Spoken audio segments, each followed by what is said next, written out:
Channel కి స్వాగతం. జగ్గారెడ్డి మాట్లాడుతూ నువ్వే ఇరిగేషన్ మంత్రి, నువ్వే ప్రాజెక్టు బాధ్యతలు చూస్తావు. ఇప్పుడు కూలిపోయిన తర్వాత కాంగ్రెస్ పై నిందలు వేయడం ఎంతవరకు సమంజసం అని హరీష్ రావును ప్రశ్నించారు.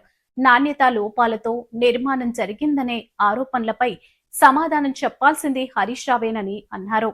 అన్నారం, సుందిల్లా, మేడిగడ్డ బ్యారేజ్లతో నీటిని నిల్వ చేయొద్దని నేషనల్ డ్యామ్ సేఫ్టీ అథారిటీ స్పష్టమైన సూచనలు ఇచ్చిందని జగ్గారెడ్డి పేర్కొన్నారు. ఇది కాంగ్రెస్ ప్రభుత్వం తీసుకున్న నిర్ణయం కాదని కేంద్ర ప్రభుత్వానికి చెందిన డ్యామ్ భద్రతా సంస్థ ఇచ్చిన సాంకేతిక సూచన మాత్రమేనని వివరించారు.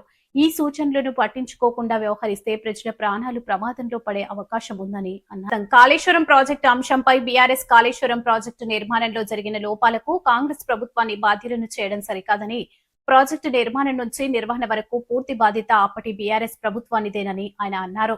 హరీష్ రావు ముఖ్యమంత్రి రేవంత్ రెడ్డి, నీటిపారుదల శాఖ మంత్రి ఉత్తమ్ కుమార్ రెడ్డిలపై చేస్తున్న ఆరోపణలు ప్రజలను తప్పుదోవ పట్టించే ప్రయత్నమని విమర్శించారు. కాళేశ్వరం ప్రాజెక్టును నిర్మించింది, పర్యవేక్షించింది, నిర్వహించింది బీఆర్ఎస్ ప్రభుత్వమేనని, అది కుంగిపోయిన సమయంలో కూడా కాంగ్రెస్ ప్రభుత్వం అధికారంలో లేదని గుర్తు చేశారు.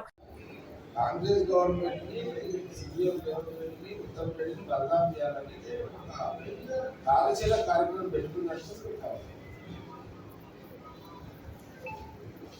మరీ తొందర ఉన్నది, నాకు సురాస్తి లేదు, నాకు ఓపిక లేదు, నేను ఆగలేను, ఉండలేను అంటే కాంగ్రెస్ పార్టీ